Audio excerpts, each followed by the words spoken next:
Hey, I'm Spenser. And I'm Britton. Since 2011, Buckethead has released 301 albums in his Pikes series.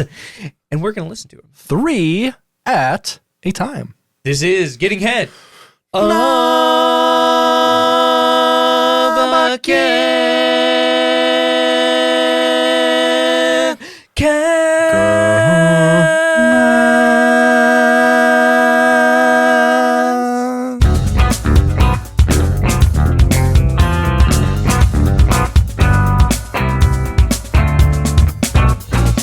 Welcome, ladies, gentlemen, both Rice and Marvel, Uncle Ben. Ben 10, 11 from Stranger Things, 12 Angry Men, and The Police's Sting. Dave Grohl and Super Dave. Nicolas Cage and Nicolas Cave. Austin Powers saying, "Oh, behave!" and Shavo from System of a Down, unshaved. Wine and dine and get ready to blast. It's episode 79 of Getting Head. A Bucketcast! Wow, that was beautiful, Britt. Thank you. I love specifically the System of a Down reference and the Austin Powers reference. Yeah, you're welcome. Those were particularly nice.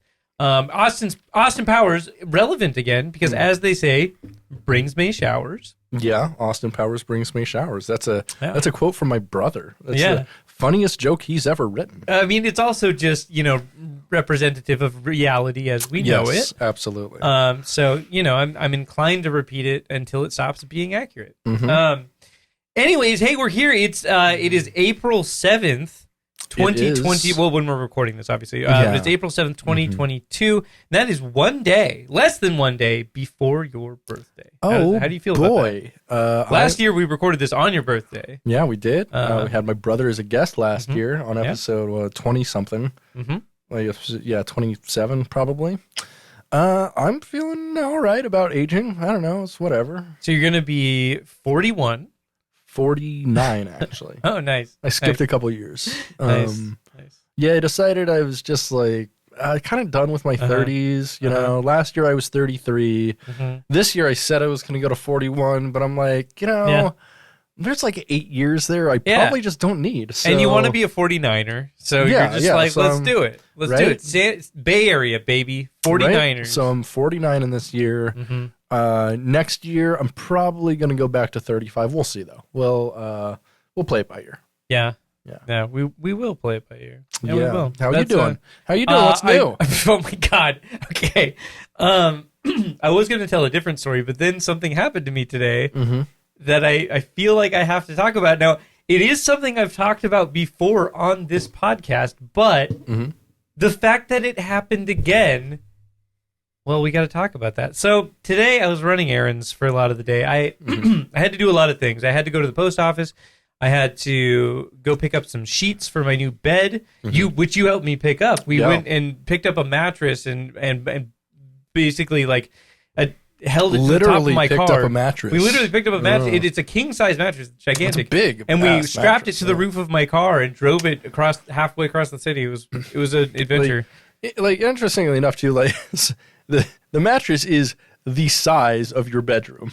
It is going to extend to almost your doorway. Almost the doorway, yes. Almost your doorway. And I measured before this. It fits, but it is the size of your room. It is literally a bedroom. Yeah, that's all there's space for. It's like bed and maybe end table room, but mostly just bedroom. Mostly just bed. Yeah. Well, see, the thing is I only use my room for my bed as it exists. That's fair. That's fair. As long as it doesn't block the doorway out onto my balcony, which it will not. No. I don't see it as a problem. Also, check it out. So I have had the same bed since I moved into my old apartment in 2018. Okay. And it's been fine. It's this very cheap IKEA mattress. I could not afford much at the time. IKEA mattress. No. Yeah, and I've been wanting a new bed, and I have enough money to buy a new bed, so I've been thinking about hey, I really need to upgrade my bed. I think that's a good thing to do. Oh, it's great. Right? I mean, quality of life decision. And then a friend of mine posted on Instagram that were like, hey, I returned a bed I bought online and they said I could keep it. Does anybody want it? It's brand new and it cost me $1,400.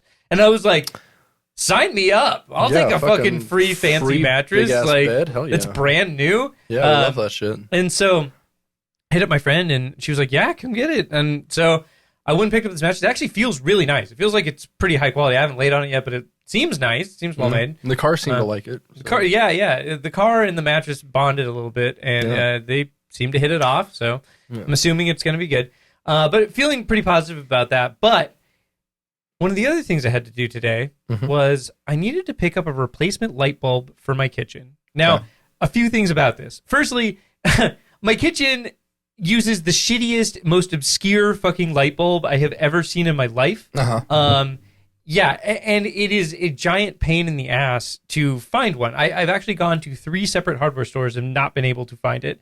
This is the 4th hardware store I've gone to, and they did actually have it, which was amazing. But I had to spend like several minutes like looking up the model number and like making sure this other brand equivalent is like going to fit the same thing. Right, it's a whole thing. And so whatever. Long story short, found that. It's great.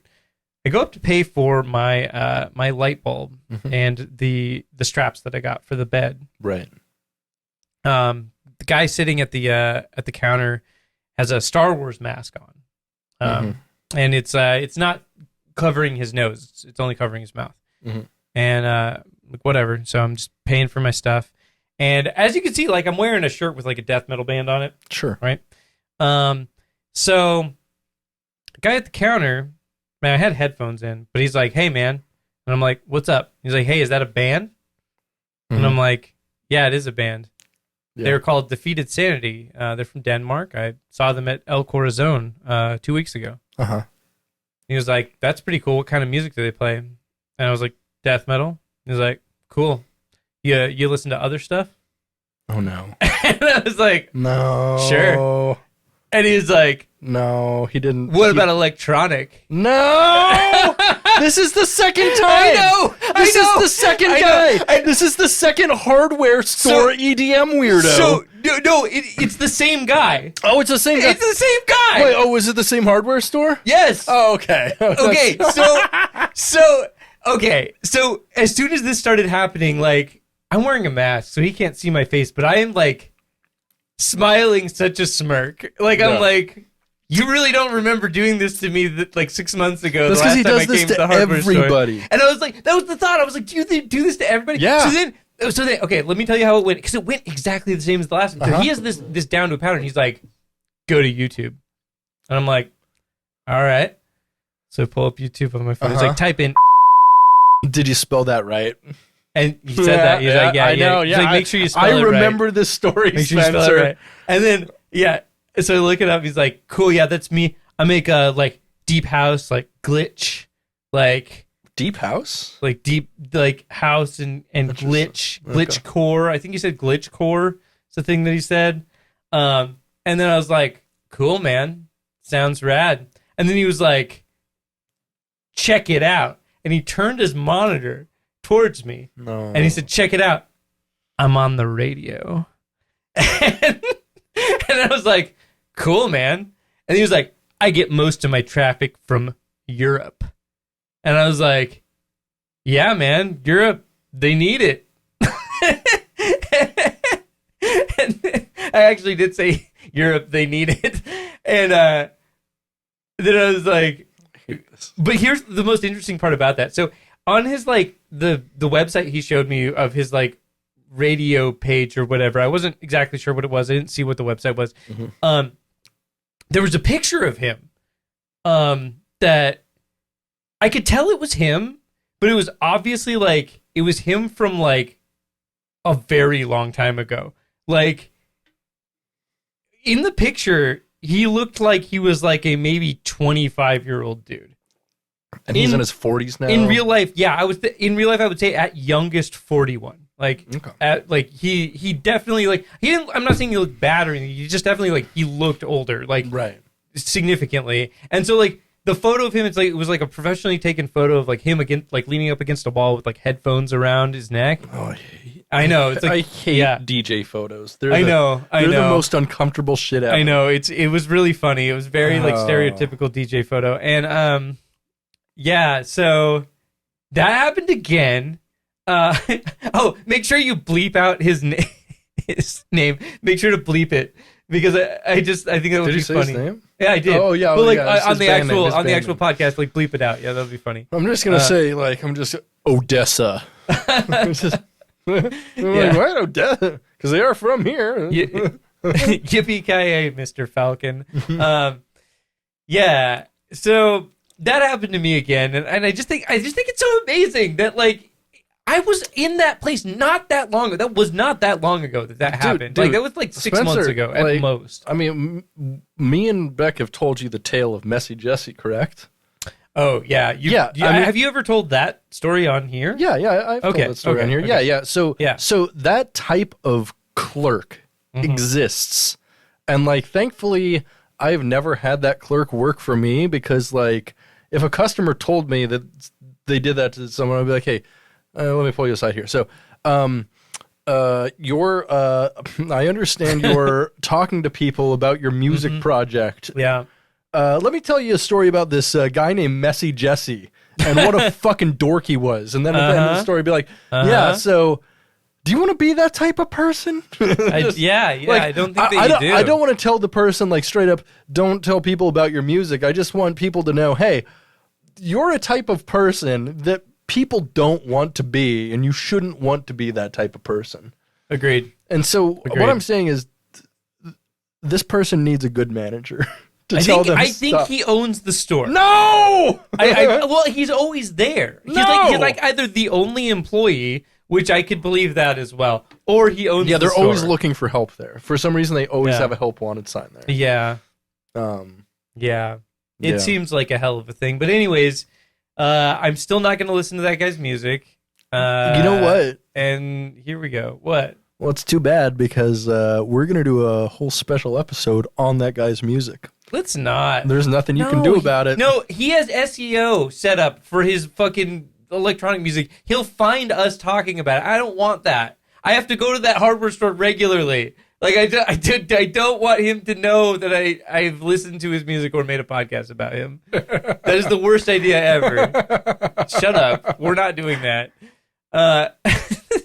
Anyways, fucking goth news. Beneath the waning moon, it's goth news. Goth news. Goth news for cool dudes. Following up on a story we reported back in February here on Goth News, this week Shia LaBeouf and partner Mia Goth were spotted in Pasadena, California. Wow. Pushing a stroller, presumably containing their new child. The young goth. A representative for the couple has not commented. No word on whether the child will be Goth, LaBeouf, or a combination of the two. Whoa, dude, what if his last name was Goth LaBeouf? That'd be sick. Or if they just didn't give him a first name and it was just Goth LaBeouf. What if his name was Goth? Or Shia Goth. That'd rule. Yeah, be pretty good. Excuse me. In Goth obituaries this week, legendary studio guitarist Joe Messina passed at the age of 93. Dubbed the White Brother with Soul, Messina was a founding member of Motown Records house band, the Funk Brothers. Damn. Having previously played with such jazz greats as Miles Davis, Stan Getz, and Charlie Parker. Messina can be heard on most recordings from the 60s to early 70s on Motown Records, including Marvin Gaye, Stevie Wonder, Smokey Robinson, The Temptations, Diana Ross and the Supremes, and the Four Tops. That's goth as hell. Hell yeah. We appreciate you, Goth brother. Stay dead, rest easy. Fuck yeah. And finally, in Goth business news this week, according to FoxNews.com, Papa John's founder and Goth patriarch John Schnatter is challenging the plague of cancel culture on American lifestyle en route to recovery from his own notorious cancellation. Schnatter told Fox News Digital at CPAC 2022 a few months ago that Papa John's was one of the first to take the hit of cancel culture and blamed the elite left for targeting the pizza chain for its notoriety and influence and embodiment of the American dream. Schnatter said, quote, "The problem with cancel culture is it hurts our freedom, especially our freedom of speech.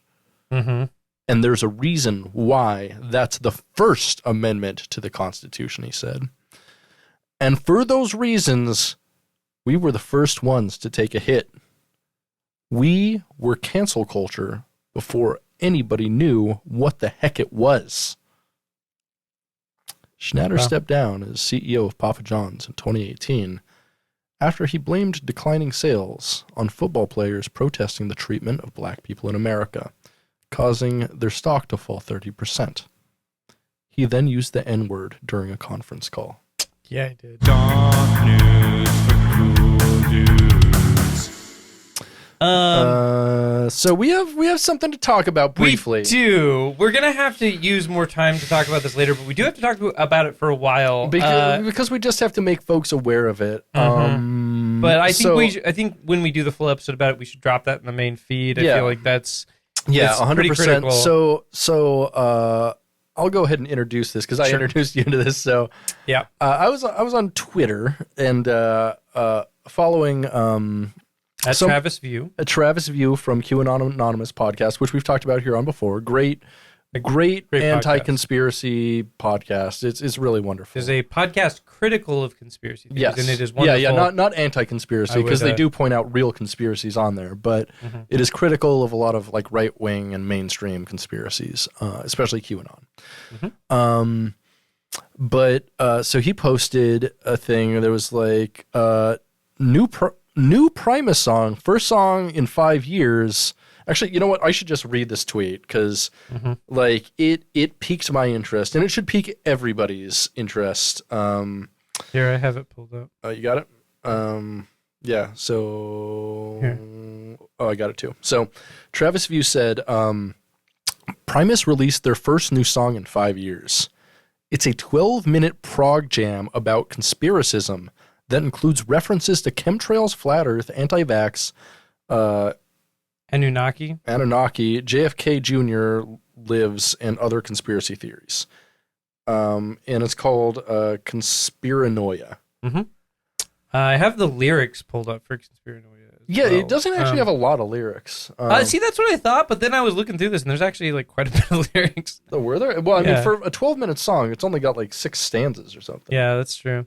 We don't need to go through the whole lyrics, but ultimately... So yeah, Primus put out a new song, and it talks about a lot of conspiracy theories. So in the lyrics itself, it references quite a few popular conspiracy theories. But then in the song, in the music video at least, and I don't know if that was added by the band or added by whoever made the music video. Well, obviously approved by the band. But there's a sequence in the music video where the band is playing, and it just lists how many conspiracy theories? 141, however, one of them is fully redacted. So 140 conspiracy theories. Yeah, which is a lot. And they're deep cuts. Like, yes. There's some extremely obscure shit. And like, as somebody who follows conspiracy theories, there's a large amount that I had never heard of. So like, it's pretty deep cuts. Some of those could be jokes. I'm not sure. Yeah, there's some conspiracy theories in there where I'm like, I mean, that's a real thing for certain. So here's the thing. Like, upon listening to the lyrics, reading the lyrics, like, I would say that the song is anti-conspiracy. It is 100%. Which is cool. We like that. There's a line in here that I like quite a bit. Let me read some quotes here. Which leads us to chemtrails. Scientists and governments are seeding the atmosphere, implementing biological warfare and population control, and geoengineering a race of superhuman Jews. Wow. So the one thing that was listed on the video that I was like, that's like an actual fact though, was MK Ultra is listed as a conspiracy theory, and I'm like, MK Ultra is not a conspiracy. Like, that's something the government has very reluctantly admitted to doing. True. Yeah. So then there was like 3 conspiracies on there. I read all of them, and there were 3 that I'm like, those are definitely like more facts. Also, they listed Iran-Contra, where I'm like, listen, fucking like people went to jail for that and were exonerated for it. Like, you know, like Oliver North was guilty of a lot of stuff. I mean, there are a lot of people that were guilty of a lot of stuff. Iran-Contra happened, and it's a fact. Like, Yeah, uh, definitely. But it's pretty interesting that Primus is doing this. it is. It is. Looking at the reception to this online has been really interesting because like most people Are at least totally on board. totally on board. There are some people though that are Yes. like, I have one of my favorite comments, which I'm sure you might have seen. You know, it was like, can I just read it? I posted it in my story. Like, okay, yeah, that might have been where I Like, see it. The I'll one just- that ends with like, Yeah, no. Primus really sucks. yeah, here I'll read that here.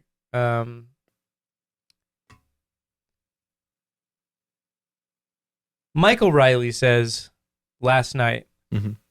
So, is Les trying to imply that them damn blue-collar tweeters aren't running this town?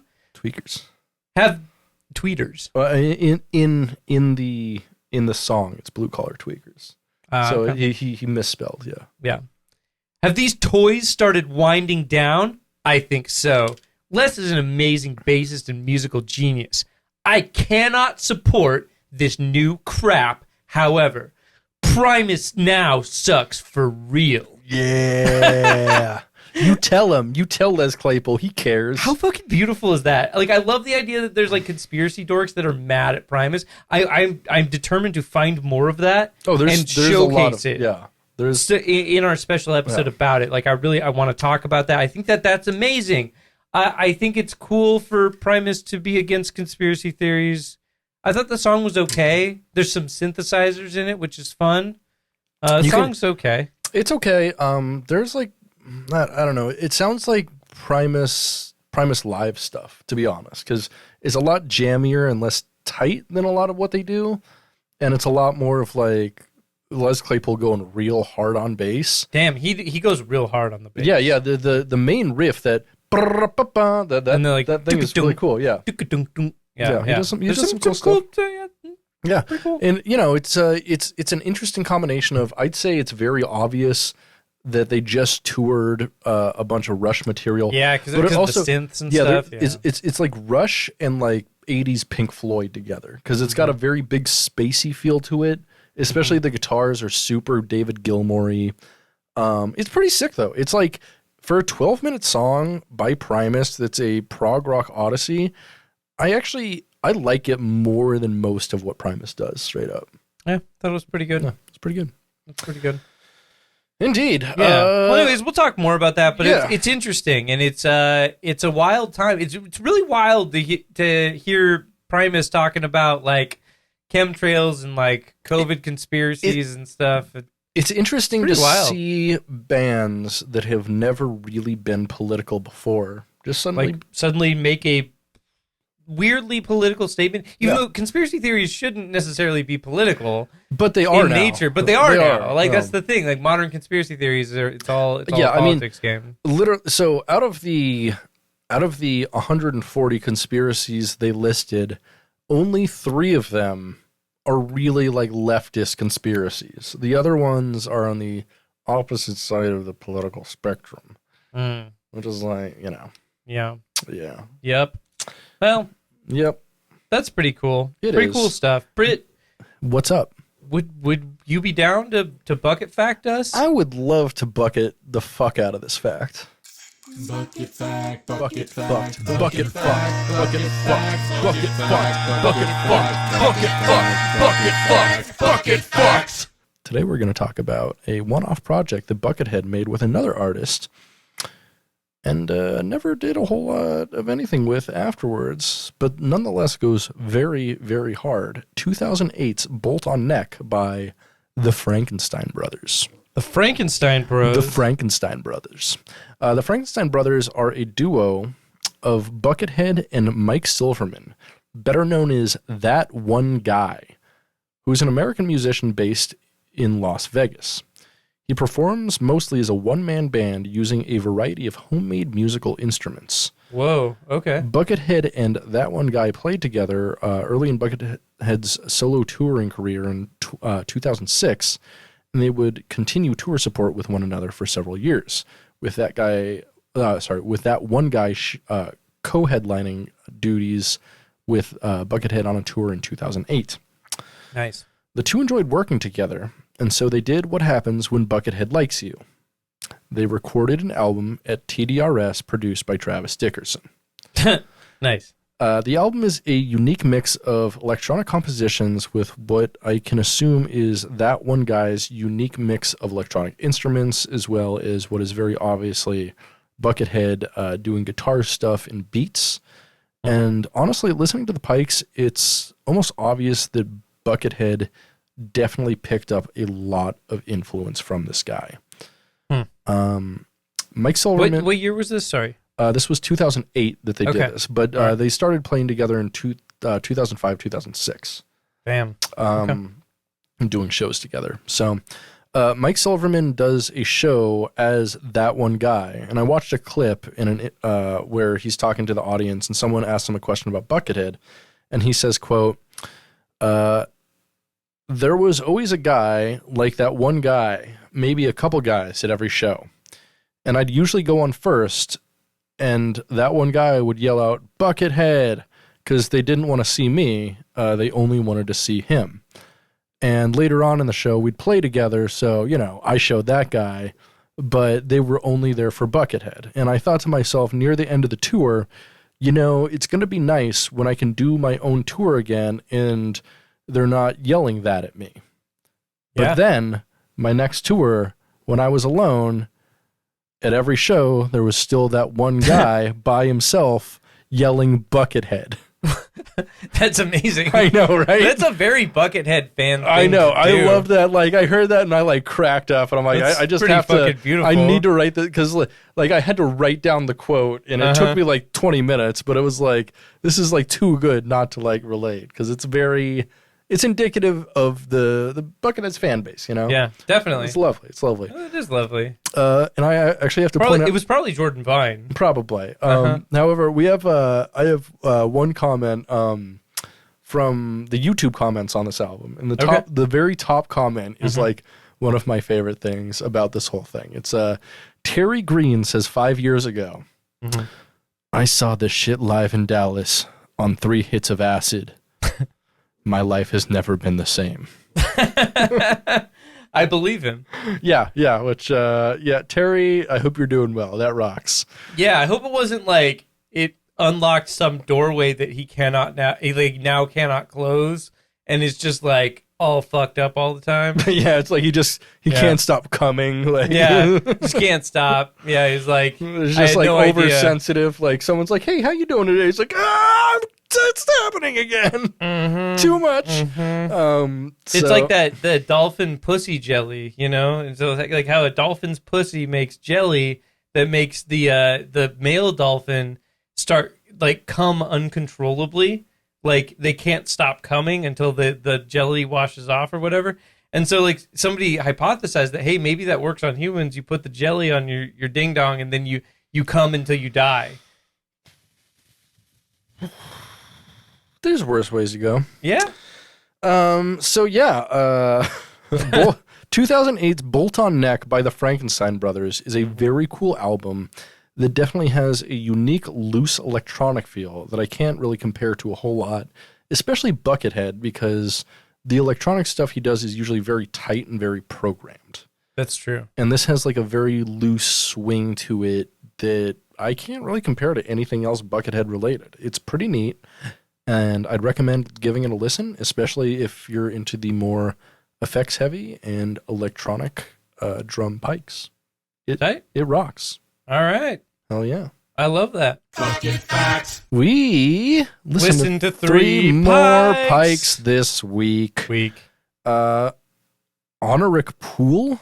Pike 235. Castle on Slunk Hill. Pike 236. And the 5 Blocks. Pike 237. Wow. Yeah, we did. Like 3 whole boys here. 3 as usual. The big 3. So before we get into that, in the bucket fact, you mentioned 2008. Yeah. And I was just thinking, like, 2008 was a hell of a year. Was it? Like, it was. 2008 was. I think that was the year that you moved to Colorado from Alaska. That was 2009. Was it really? Okay. It was January 2009. Yeah, no, so. 2008. Yeah, we were just playing lots of shows. We were doing all our goofy metal stuff up in Alaska. Yeah, no, 2008 was a fun time. Like that. It was my last full year in Alaska. Yeah, mine too. And that was maybe my most memorable and fun year in Alaska. Yeah, me too. 2007, 2008 were both really good years for me there. Yeah. We were doing a lot of dumb shit, having a lot of fun. You remember any dumb goofy stories that happened that year? Probably happened that year. I mean, that's the year I did it with the fez on. Really? Mm-hmm. Wow. Mm-hmm. Oh man, I didn't realize it was that long ago. That answers some questions I didn't need answered. I'm sorry. I'm sorry for both of us.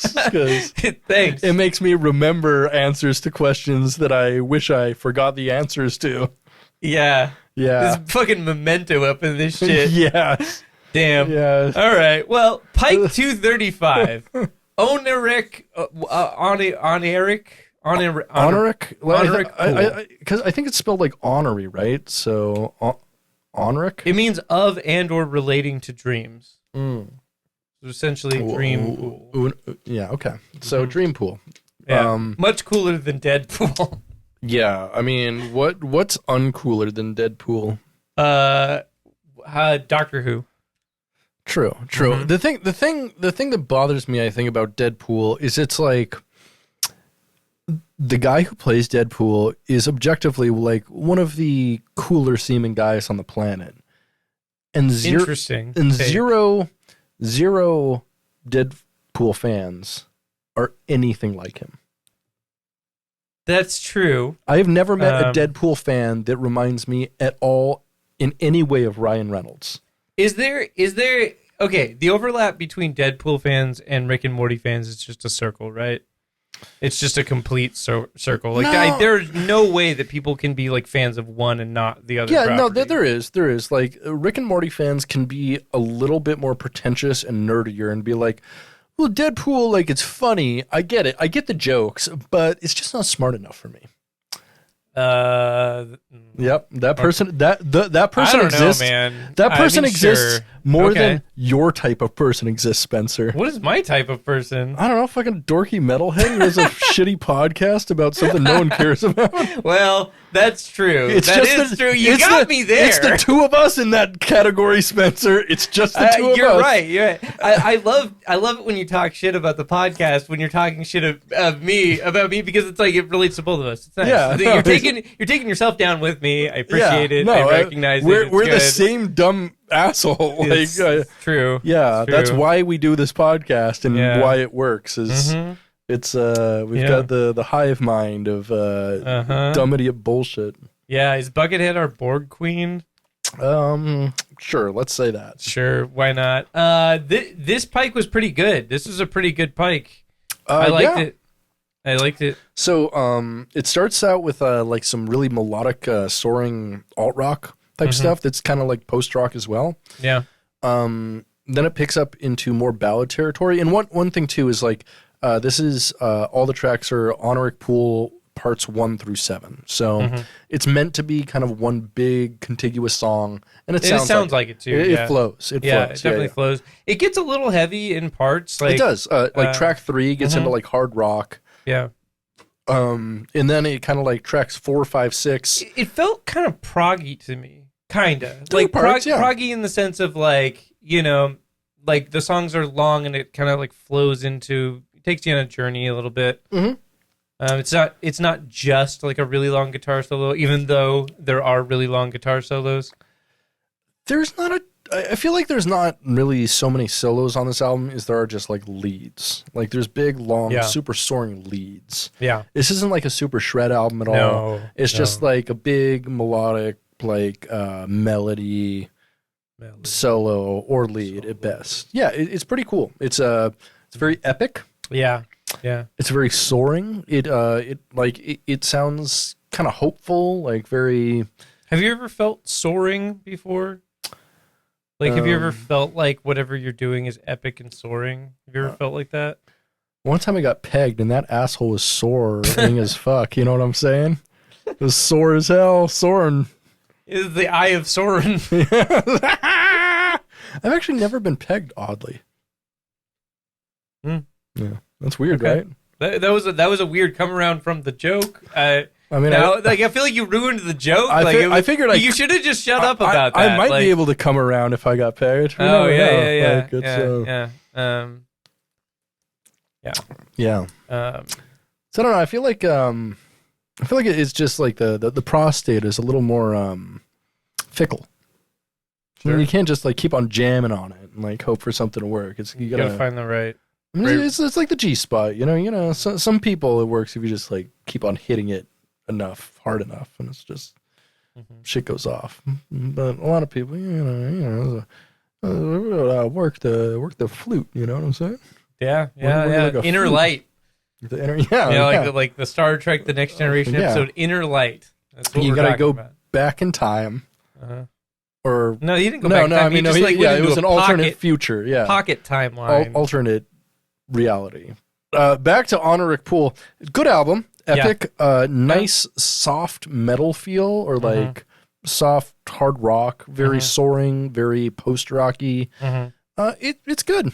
It's a good guitar pike. I would say yes, it's a good guitar pike. Yes. Not a top 20 or anything. But it's like it's an above average pike. Definitely above average. Definitely above average. This is an Oneiric Pool. It's a pool of dreams, which sounds cool to dive into. Yeah. What kind of pool do you least want to dive into? Oh fuck! One of those pools filled with jello, man. That sounds awesome. It doesn't sound like, okay. Have you seen the video that Mark Rober did on YouTube where he like actually filled an entire pool with jello? No.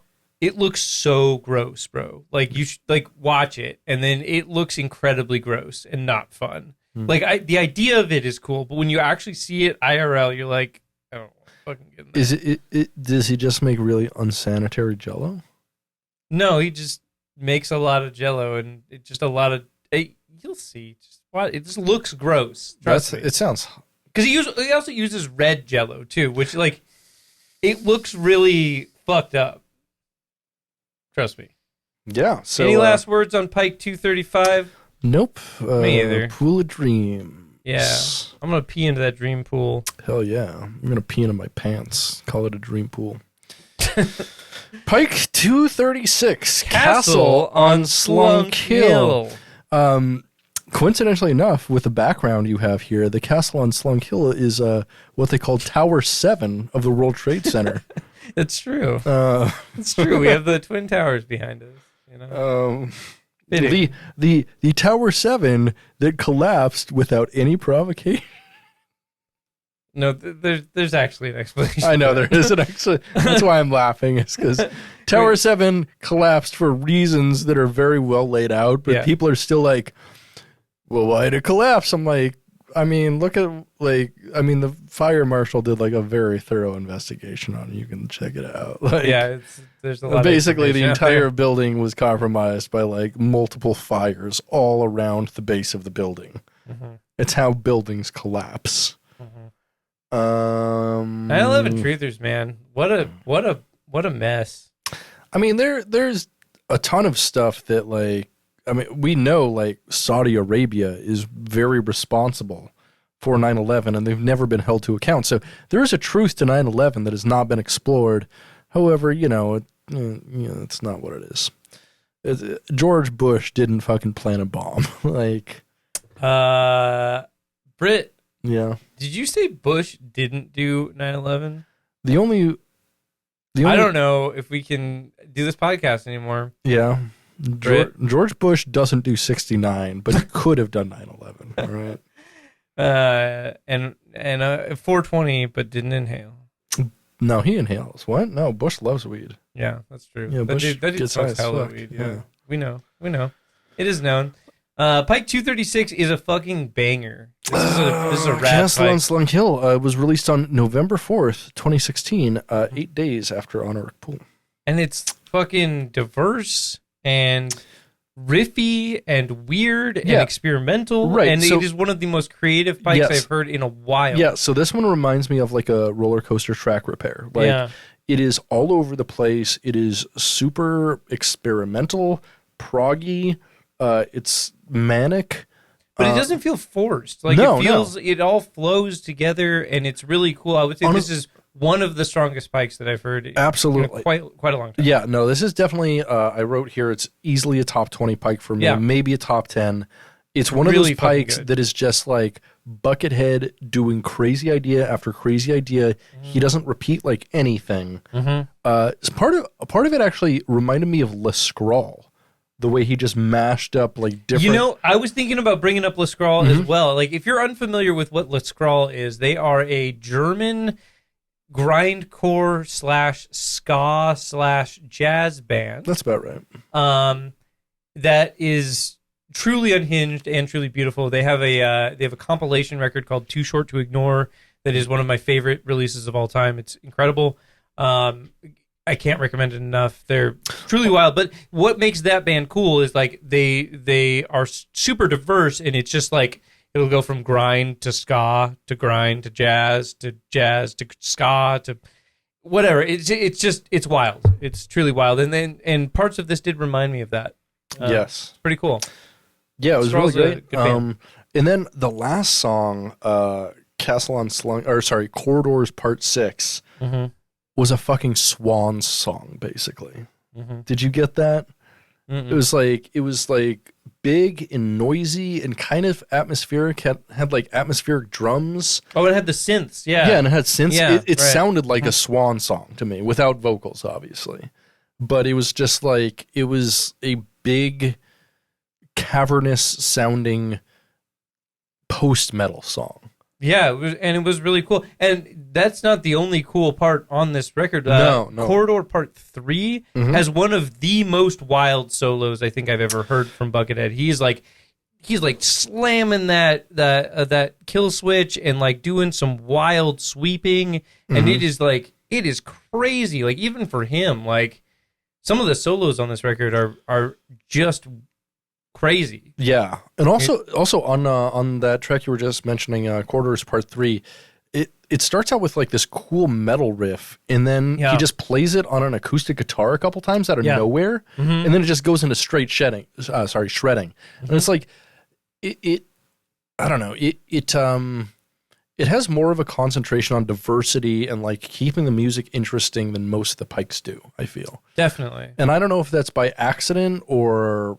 totally on purpose, but like this type of pike is the type of pike that keeps me interested the most and wants me to come back for more. Same. Yeah. Like 100%. Like I feel like we're in complete agreement there, because like, well, listening to this, I was like so pleasantly surprised as it kept going. Like, I thought it started off really strong, and then it just like kept getting better, and I was like, wow, this is really cool. Like, he is really doing a lot, and it is like really creative sounding, and I'm really enjoying this. And the thing is too, I would also say, as far as production on the pikes go, this is only about maybe like a 5 out of 10 production. The production isn't great. No. However, the ideas on it are so cool, it overshadows all. Oh, 100%. Like, I didn't even notice. Like, I heard it, and I was like, this mix is kind of weird. Yeah, like, the mix is kind of bad.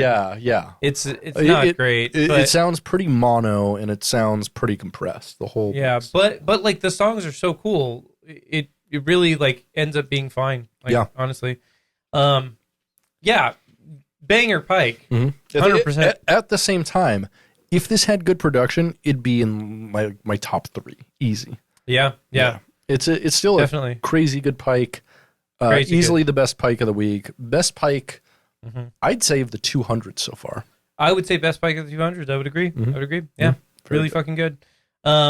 If being that this pike is so good, what is this pike in relation to an all-you-can-eat buffet?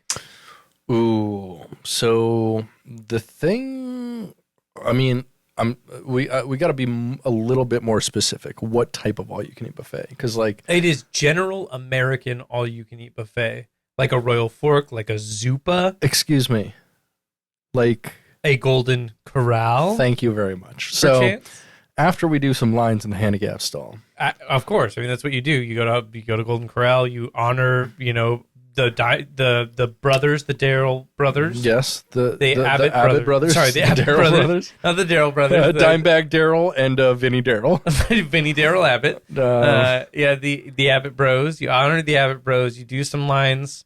snort something in You, a handicap stall. You come up with a damage plan. Yep. Yeah, damage plan. You say hell yeah. You come out of the bathroom and you know what? You go straight for the steak because this album is fucking steak.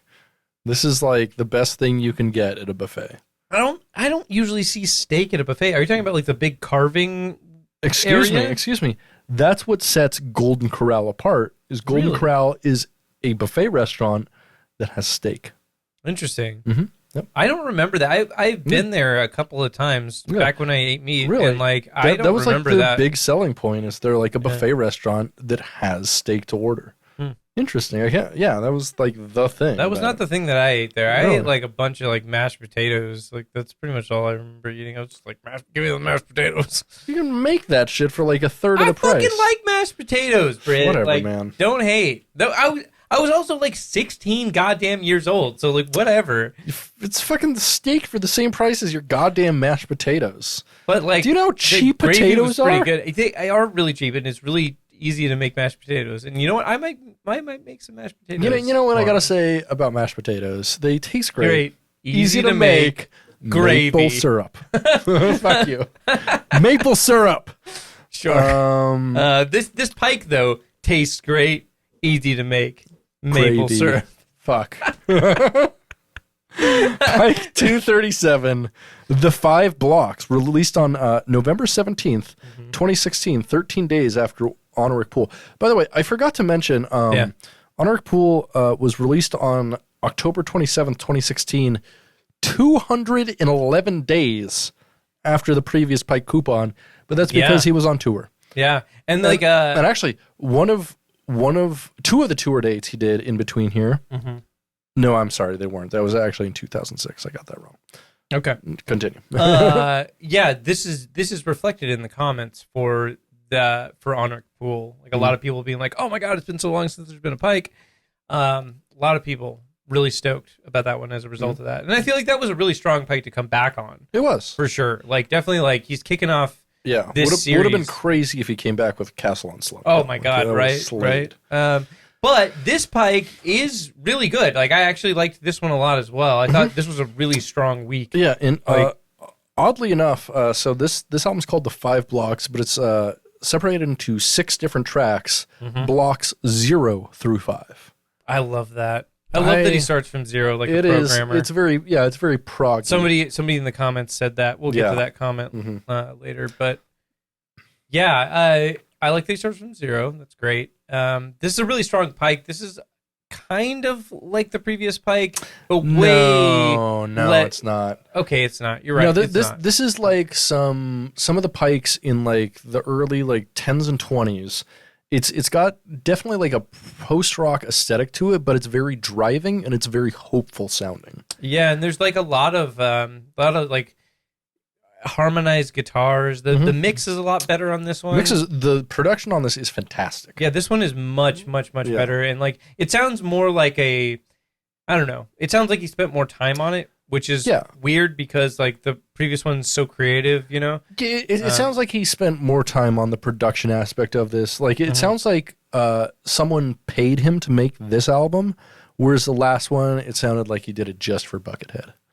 You know, it's this one is a lot less creative, but at the same time, it is very Buckethead, and it's like it's got a tone to it that is, you know, very much him, and it works. It's just like, you know, all very consistent, all very hopeful sounding.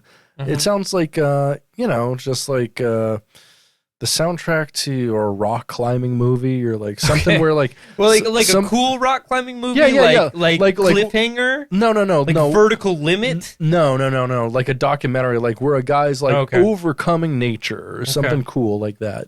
Do you have Vertical Limit on your server? I do. That's awesome. I need to watch that. Oh, have you seen, what was that other, K9? Right, the Widowmaker. Yeah, they came out like at the exact same time. For some reason, like I don't think I've ever seen that one. There was a winter where like 2 or 3 like huge mountain disaster movies came out, and I was like, what? It was like in like '97 when they did those 2 volcano in the city movies, Dante's Peak and what was the other one? It was the one where the volcano was in L.A. Was it just called Volcano? I think it was called Probably. Volcano. Yeah. I think Tommy Lee Jones is in that one. Yeah, okay, I remember that one. Yeah, and Pierce Brosnan's in the other one. Mm-hmm. But then, like, the year after that, they did the asteroid movies. There was Deep Impact and Armageddon. Like, they were out at, like, the same time, which was wild. Love that. Oh. Like, I like it when studios try to compete against each other by releasing, like, the same movie. Well, see, that's the thing is that's the thing that's well known in the industry, and there's actually a lot of movies that have never been made because multiple studios hold rights to certain parts of that story, and they know as soon as they make that movie that like the other studio will try to make a bigger budget, more successful version, which is like, and they're really hesitant to do that after the whole thing with Wyatt Earp and Tombstone. Oh, I don't know this. Yeah, because back in like the early 90s, That was like 93, I think, was Tombstone. Yeah, they were both like the same year, but like one of the studios I think started making Wyatt Earp first, and the other studio was like, no, we're gonna make Tombstone, and they made it like for less money, and it was way more successful. But that was actually the reason cited for why like no one ever made a major budget Houdini film. Is because like 5 different studios owned different biography and autobiography rights, and they could have just pulled that at any time, and so none of them did it because they were just stuck in a stalemate, which is fucking weird. Right? Houdini, cannonball. Got shot with the cannonball.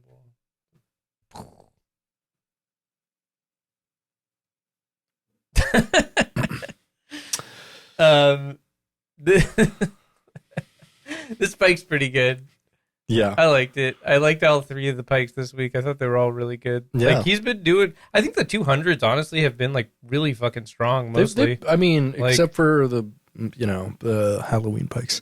Yeah. I mean, like, the 200 series past the Halloween Pikes has honestly been, like, more hits than misses, I think. I'd say so, yeah. Yeah, like, I'm pleasantly surprised by this. I expected the Pikes to get worse, I guess. I don't know why I expected that, but I guess I expected them to get worse, and I don't feel like they have. No. Like, no. if anything, I feel like he's getting better at doing this. Like, at times, yeah. He's more maintaining I feel quality. like he's more consistent now than he was in, like, some of the 100s and even before. Mm-hmm. But, yeah, it's a hell of a thing. Hell of a thing. Yeah. What,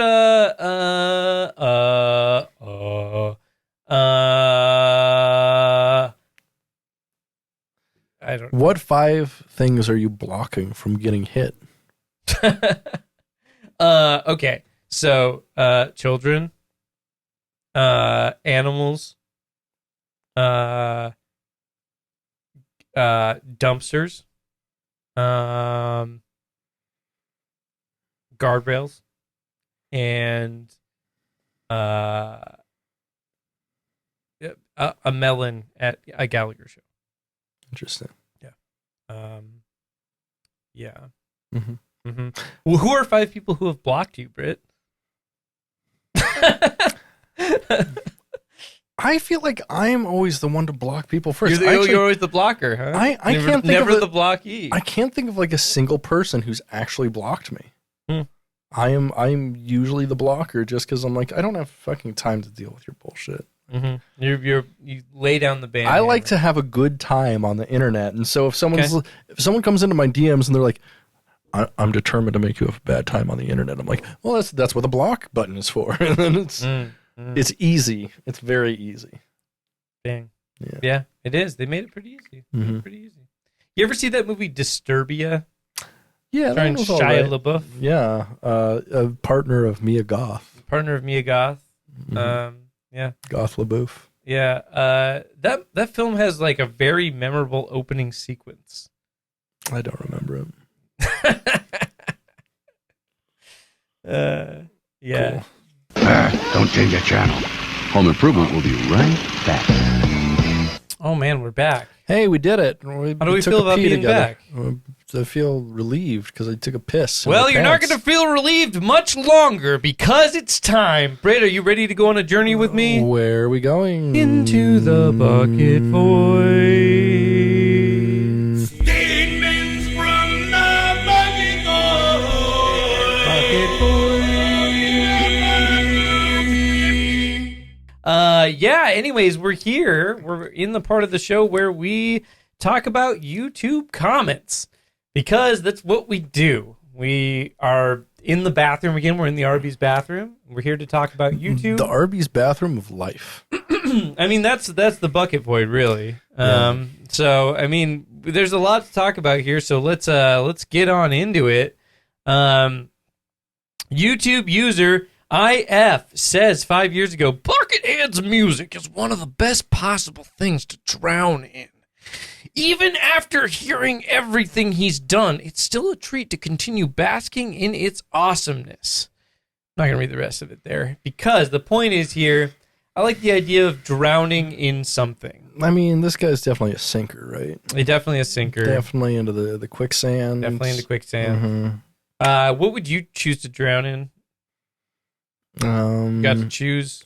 I'd say 800 pounds of raw Dave Matthews Band sewage. Oh, yeah. That almost happened to some people, believe it or not. Yeah. Pretty wild stuff.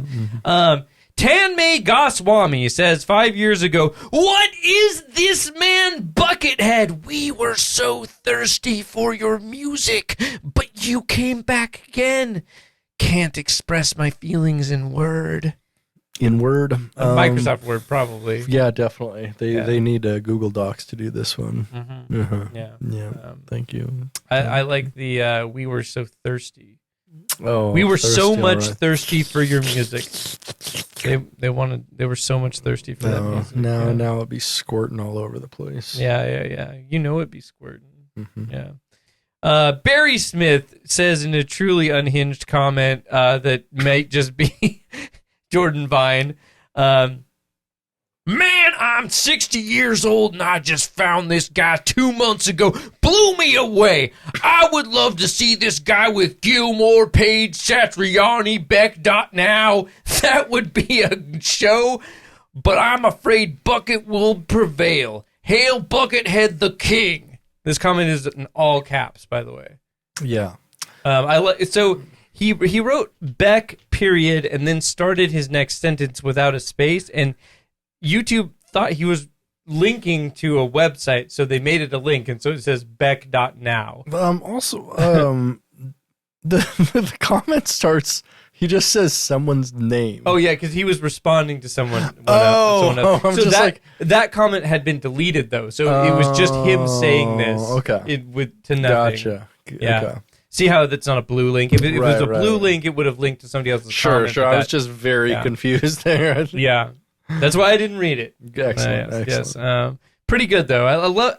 Okay, I've said it before. I'm going to say it again. Any comment that starts with, I'm 64 years old. Any comment that starts like, I'm an old man, I want to see it. I want to read it. I want to hear it. At the same time, that's at least like 2/3 of the comments on YouTube in general. I know, which is what's so beautiful about it. I love it. Here's a weird thing, though.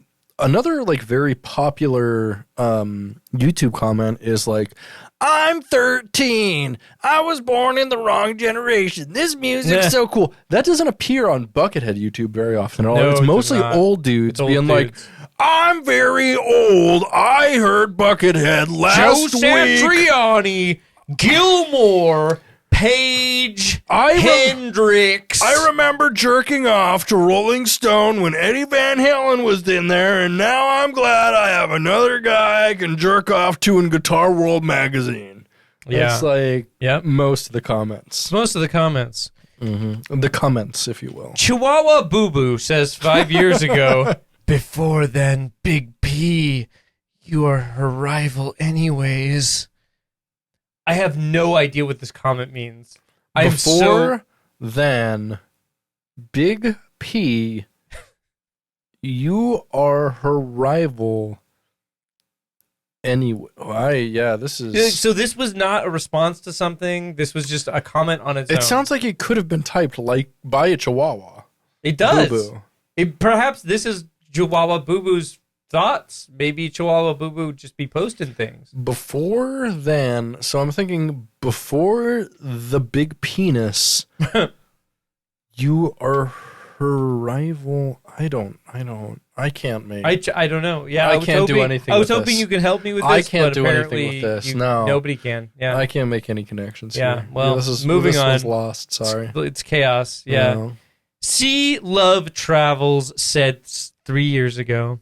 Some people pay money to see a therapist. I listen to a Buckethead album. So, you know how I know this person needs to see a professional therapist? Tell me. It's because they believe that Buckethead is a good replacement for professional therapy. Well, I mean, if it's working for them. I'm gonna say this: if they're leaving comments on Buckethead YouTube, whatever therapy they think they're getting isn't working. I would agree. I would agree with that statement. Yeah, I don't think it's working too well. No. YouTube user Totally For Sure says 5 years ago, edited. Kicks axe!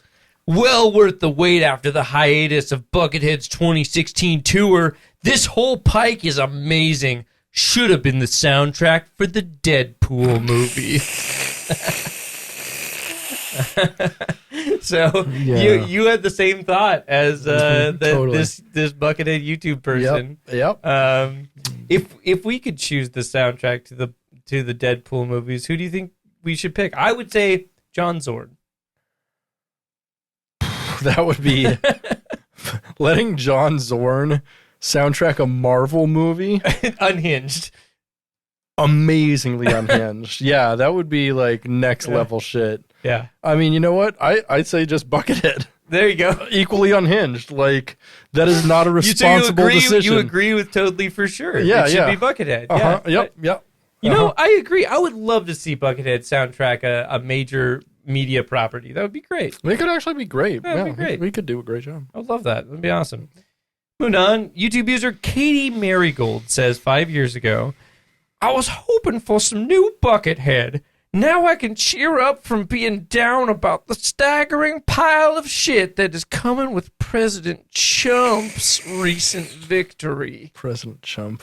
President Trump. This is around the time that President Trump was elected. President Trump. Donald Trump. Yeah. The reason why this is notable is because there's a response that I think is pretty beautiful. So we're going to talk about that. Please don't tell me it's what I think it is. YouTube user Hunter Erickson says 3 years ago, Katie Marigold, I love Buckethead, my favorite artist in the world and my main inspiration for my own playing.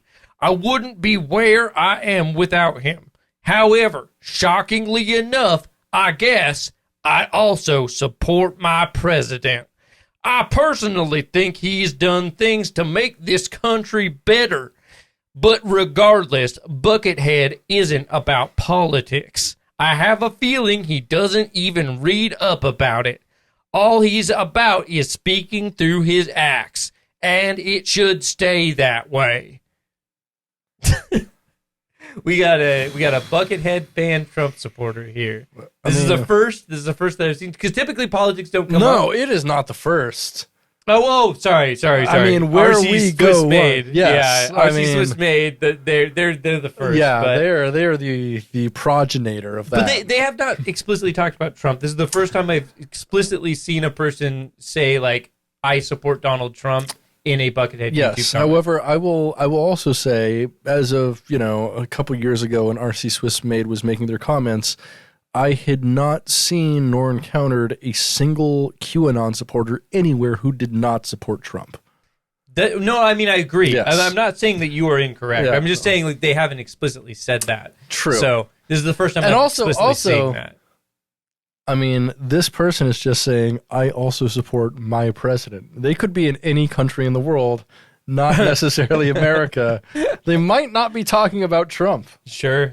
And honestly, the last person might have been talking about President Trump as a different person that is not President Justin Trump. Trudeau. Yeah, there you go. He's a prime minister. But Prime Minister Trump. So, moving on. Mark Cabana says 4 years ago, Bucket, what are you doing? I'm sorry, man. You are way too talented for Mister to listen to 30 min of ramble. Nothing making sense. Wow, man.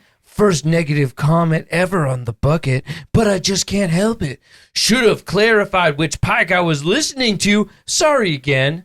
Skip the ducking ramble, dude. You know that Allman Brothers song, When the DJs Need a 20-minute break? You know. Yeah, but hey, Bucket, you stop the ramble. You're not making sense, Buckethead. 30 minutes of ramble. Why not more 20-minute Allman Brothers song when DJs need a break? Ramble. Ramble. Stop the ducking ramble, Brit. Ramble, damble. Buckethead. So this guy... This guy's ramble stiltskin. Yeah, 100%. A ramble foreskin, actually. Yes. This guy's stuff sucks. Yeah, it's so weird to me, like how little self-awareness exists on the internet. My favorite is when people will type a sentence that they could have easily just like gone back and erased and reformatted their comment to express themselves more clearly, but they like will write a comment then disagree with themselves or agree with themselves and then say the same thing again, or like a contradictory statement. It's very like stream of consciousness. I also feel like a lot of these people are like trying to write conversationally and they write exactly how they speak. Yeah. However, like a person talking like, well, man, first name calling and every song Buckethead. God, you can't help it, you don't, sir. Should have met a pocket left in again. Like most of the time, people just like smile and nod and be like, "Hi, I go." And so, like, if you're in real life, it doesn't matter because people will just like pass it off or whatever. But if you actually write it down, people can actually read it and go, "What the fuck?" So that's why on the stream I have this in the Arby's bathroom. I have this in the Arby's bathroom because this sounds like the sort of shit some guy would try to tell me in the fucking Arby's bathroom. Oh yeah, like you're like, hey man, there's no toilet paper here. Would you mind handing me some? And you just hear a voice from the other side. Bucket, what are you doing? I'm sorry, man. Ramble. You are too talented for Mister to listen to 30 minutes of ramble. And you're like, dude, I have shit on my ass. Like, just pass the stuff over. He's like, skip the ducking ramble, dude. Just hand me the Arby's hose. Yes, exactly. YouTube user Quantum Guitar says 5 years ago, from jazz to trash, he can play everything. I like his attitude. He works very hard. Jazz to trash, dude. Jazz to trash. One of my favorite things. Wait, what do you mean jazz to trash? Jazz is trash. There we go. One of my favorite things on the internet is when people will misspell thrash metal to trash metal. I love that so very much. They're not wrong though. They're not wrong, and it's garbage beautiful. metal. It's garbage metal for garbage people. That's grindcore. Anyways, jazz to trash. From jazz to trash. That could be a from Justin to Kelly meme. You just take the from Justin to Kelly cover.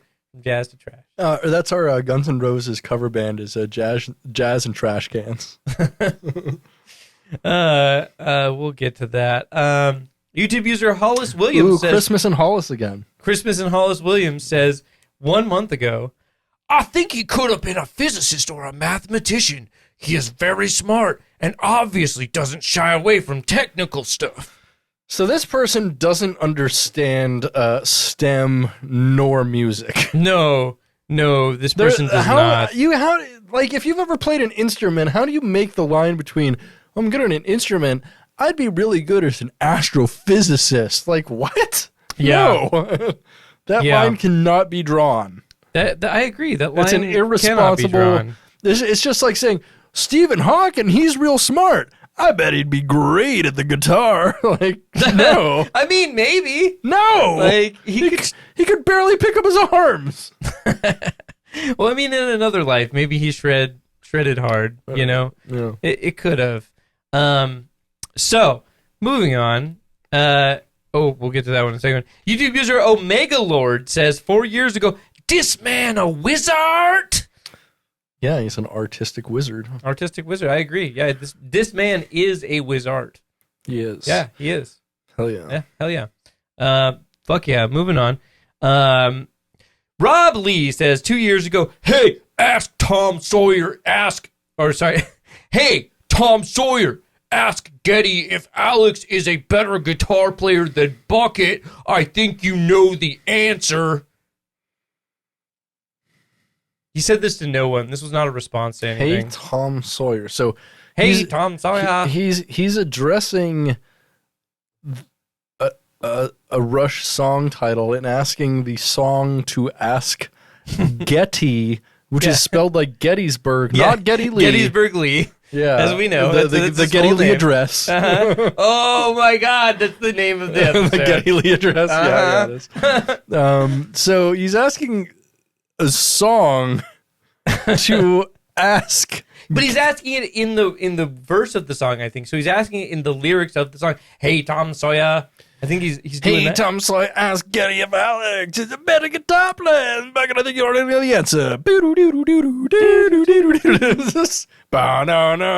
Fuck that. No, this is fuck you, Rob. I don't know why he's talking about Rush. I don't understand anything that's happening here. It is fucking nonsense.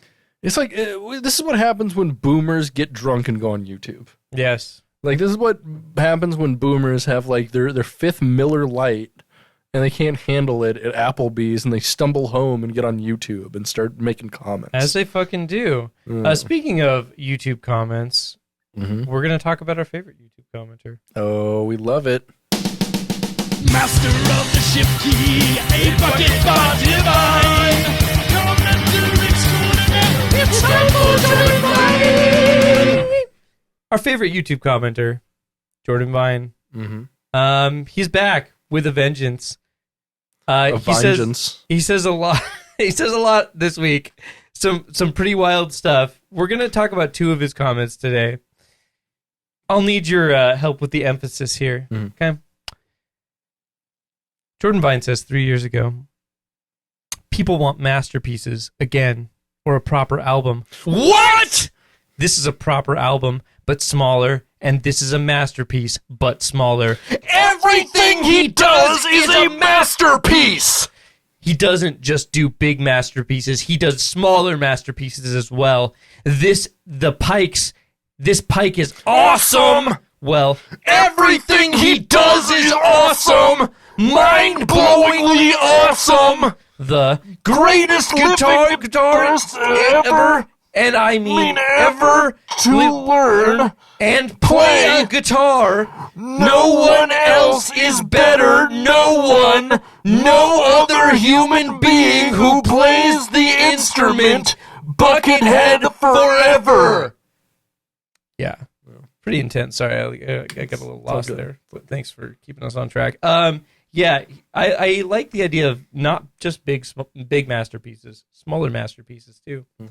You can be small and still be a masterpiece. I think a small masterpiece is referred to as Little Romeo. Hey, that's a joke. Because that's his son. That's his son's name. You're welcome. Wow. Masterpiece son is Little Romeo. You're welcome. Yeah. Yep. You're welcome. Yep. You're welcome, everybody. Thanks for that. Thanks You're for welcome. that, Britt. We love that. Yep. So we're going to close the Jordan Vine section here, and then we're going to do a statement from the Britain Void, okay? This is Jordan Vine says 4 years ago, so in a truly unhinged comment, I'm seriously, insanely addicted to this extraordinary guy and his Pikes, and there's no pill, tablet, or any medicine or therapy that can cure me, and I don't want to be cured. I want to live with this addiction till the day I die. Jordan Vine.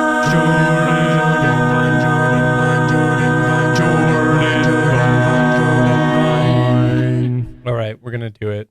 Statements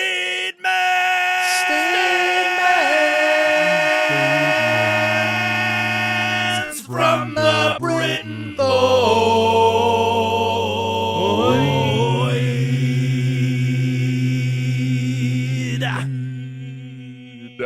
All right. On Monday, August 2nd at 4:01 p.m., you texted me, "You're in her DMs. I'm the weird guy at work who always talks to her about my replica Highlander, the TV series Velvet Duster, we are not the same.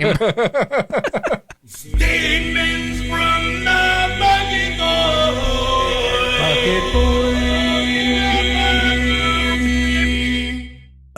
Now, if I recall that that text was based on something I sent you before, where someone was trying to sell their replica Highland Velvet Duster on eBay for like $500, and it had gone unsold for like 5 months because no one wanted this thing. Of course, because it was entirely custom to this fucking frumpy dude. Oh, it's so good. It's pretty good. We love that. Yeah, we love that. We do love that.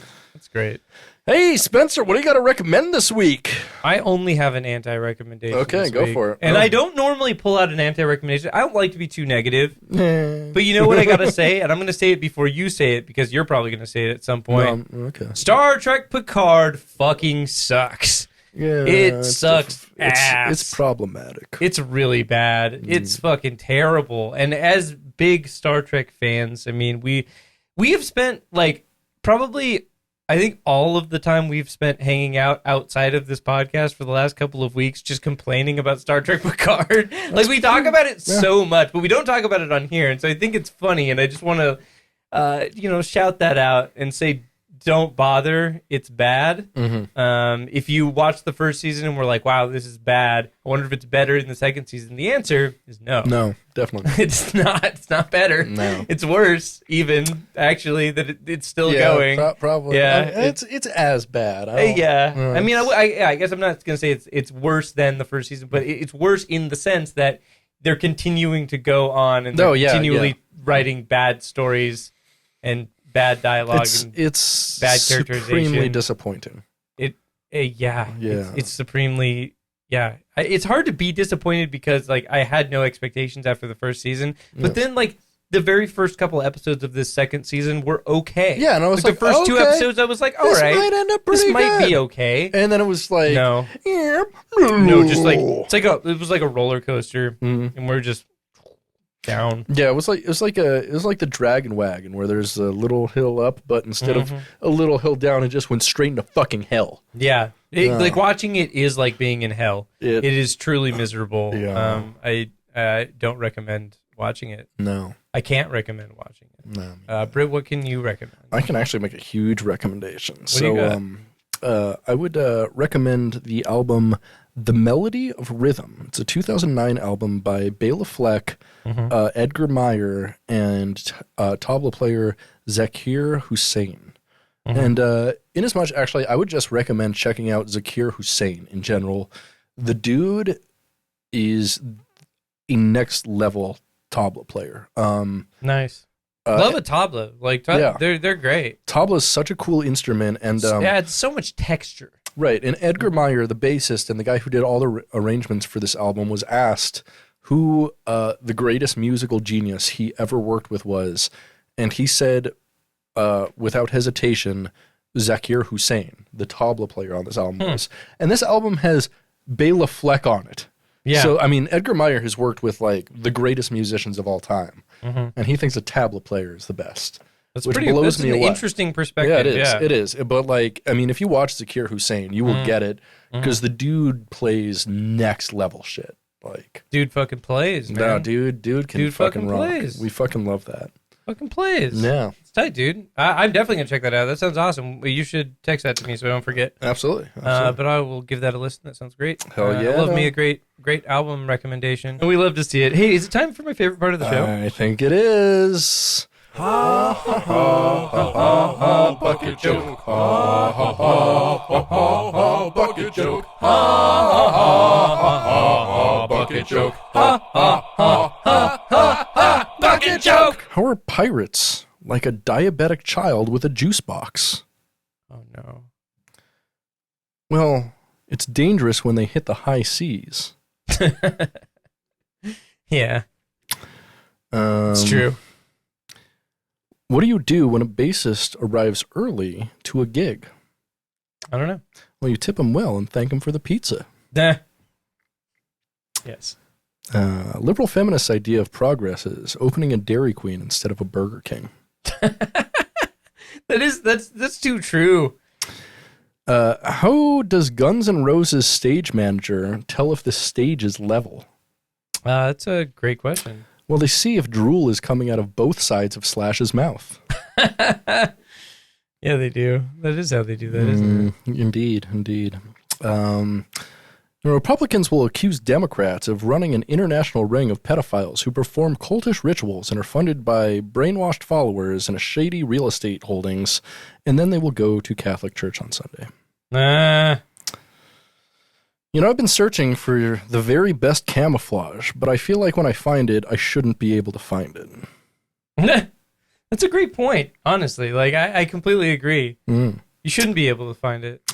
Question for you. You might know this one. Okay. Are vegans allowed to get butterflies in their stomach? That's a great question. You have to ask somebody more hardcore than me.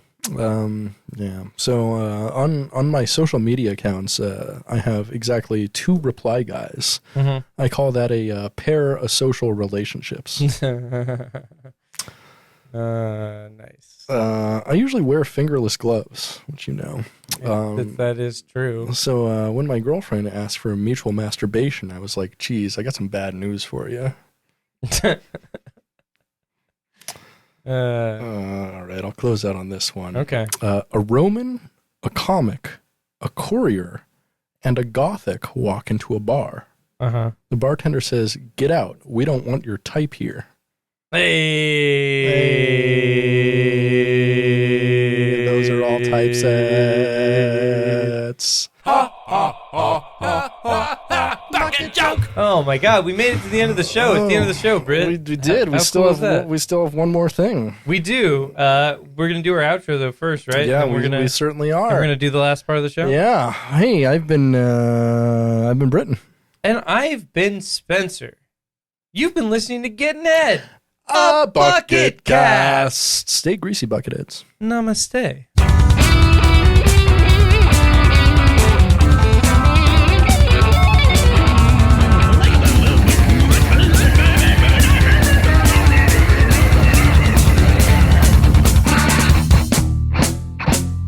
Due to your Zoogle flacency, I'm going to have to little the friggin' spaggendackle back into the hell you're spuckin' muckin'. Whoops. All right. So here we are. This is epic Ralph battles in history, where we. Oh my God. Oh my God. Where we go ahead and rewrite a scene from from 2009's Ming Hags by Bam Margera. You can't try to get laid or watch people. You gotta go out and get that job. What a waste of pleasure. What a waste of pleasure. What a waste of pleasure. Jesus Christ, Ralph. Aren't you supposed to go out looking for a job today? Nah, there's a b-ball game coming on at 4. You can't watch no b-ball game. You gotta get a job. Nah, I'm gonna try to get laid tonight. Ralph, I'm getting tired of it. You're gonna get a job today. Today. This is muffed up. I'm taking a day off. Back in the war, we kill sissies like you. I'd like to shoot you, stupid. You couldn't hit the side of a barn. If we were in the jungle, I'd slice your throat. And this isn't the jungle. My cat will save me. I can't believe that I had sex to even make you. Sex makes people. What a waste of pleasure. My name is Ralph. Your forehead makes a good target. By the end of the day, you better have a job or else. You see this? It's gonna hurt.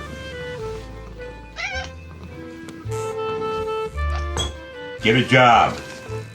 Okay. Do you want to do yours or mine first? I think we have to do yours first because chronologically it We seems actually like that do have comes to do first. mine first chronologically. Yeah. So both of ours are actually like political and kind of topical. And related to each other, surprisingly. Yeah, because in we're an the interesting same way. idiot. Yeah. So I think I would like to play the Ralph part in mine. cool. I'm gonna play the Ralph part in mine. Okay, perfect. When we're all set, let's do it. Cool. What the fuck did I just do? You moved it down and drew a Yeah, I know. line. I don't want that. That's stupid. Okay. Oh well. Do you want me to fix it? Here. I don't care. It doesn't matter. Okay. So, I'm going to give the setup for this, I guess. Okay. Yeah, go for it. So this takes place on the eve of the 2000 election between, ostensibly George W. Bush and Al Gore. But another actor in the mix here, the third-party actor, was Ralph Nader, who some people in Democratic circles blame on, Gore losing the presidency because, I want to say about 30,000 people in Florida voted for Ralph Nader. Correct. Which, wouldn't have really made the difference. And over 800,000 people that were registered Democrats in Florida did not vote that year. So maybe instead of blaming it on 30,000 people who voted Green Party, blame it on the nearly 1 million people who pledged their vote to a certain party and didn't even show up. Yeah. Maybe. But this is Al Gore speaking to Ralph Nader on the eve of the election. Oh man, I get to be Al Gore. You do. That Take rules. it away. Oh, Jesus Christ, Ralph. Aren't you supposed to get a job today? Nah, I'm gonna run for the president on the 7th of November. You can't run for no presidency. You'll let George W. Bush win. Nah, I'm gonna make a stand for the third party tonight. I'm getting tired of it, Nader. You're gonna drop out today. TODAY. And this is muffed up. Two-party politics suck. Back in the 60s, I could have the FBI assassinate dissenters like you. You see those guys in suits with sunglasses? They're gonna hurt, stupid. The FBI couldn't assassinate a barn. I'd like to kill you with my car. But because of my consumer advocacy for seatbelts, my safety measures will save me. I can't believe this great nation even made you. Bad nations make good people? What a waste of votes. My name is Ralph. You need to drop out. You see this nation? It's gonna go bad. Meow. I mean, worse than it is. Lovely. That was lovely. It was great. So I'm gonna switch the Ralph scene around here. Hell yeah. So my Ralph scene is between George W. Bush, President-elect George W. Bush, and Chief of Staff Andrew Card on the morning of September 11th, 2001. Andrew Card, I mean, I remember him like whispering in the president's ear. I'm trying to remember what he looks like and give him a good voice here. Obviously sounds like a Republican. Right. Jesus Christ. Yeah, okay, I think I got him. I gotta talk like this. All right. I gotta talk like this. There we go. Okay. All right. There we go. Jesus Christ, George W. Bush, aren't you supposed to be aware that America is under attack today? I gotta read The Pet Goat to these second graders at 9. You can't read no goat book to kids. You gotta lead this country.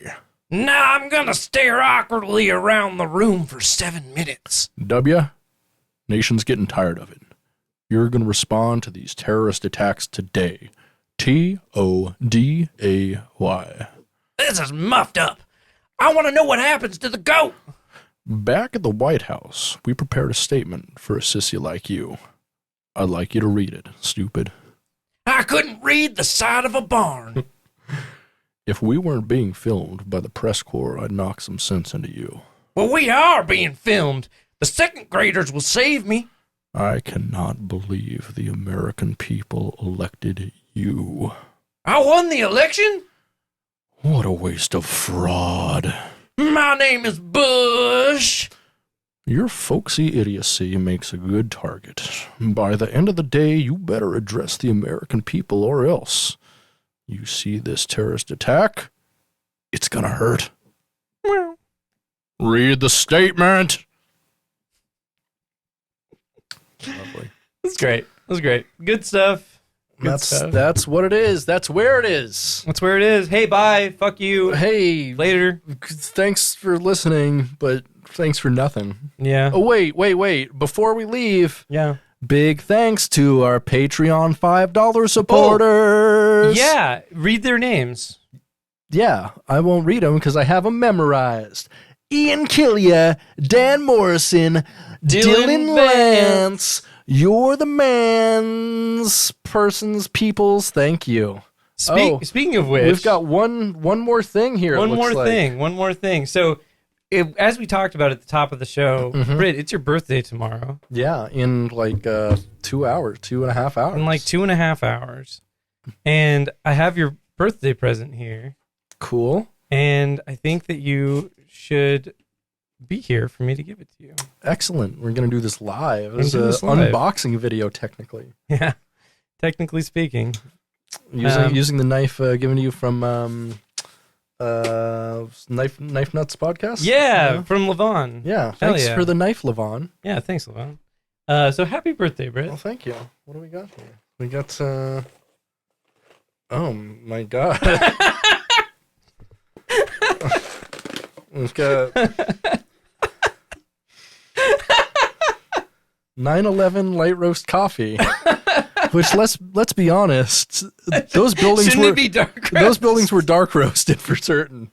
This is more of the Tower 7 blend, I guess. Will you read the name of the blend? It's a Hero. Help Everyone Remain Operational is the name of it, but it's the Never Forget blend. Never forget. Wow. Thanks. Question. Yep. You got the 9/11 coffee. Oh, great. You got it from drinkhero.com, which definitely doesn't sound crypto-fascist in any way. Pretty good. Yeah. Pretty good. Enjoy your 9/11 coffee, Britt. Thanks, dude. Appreciate that. It's been getting out of Bucketcast. Yep, bye. Fuck off. Never forget coffee.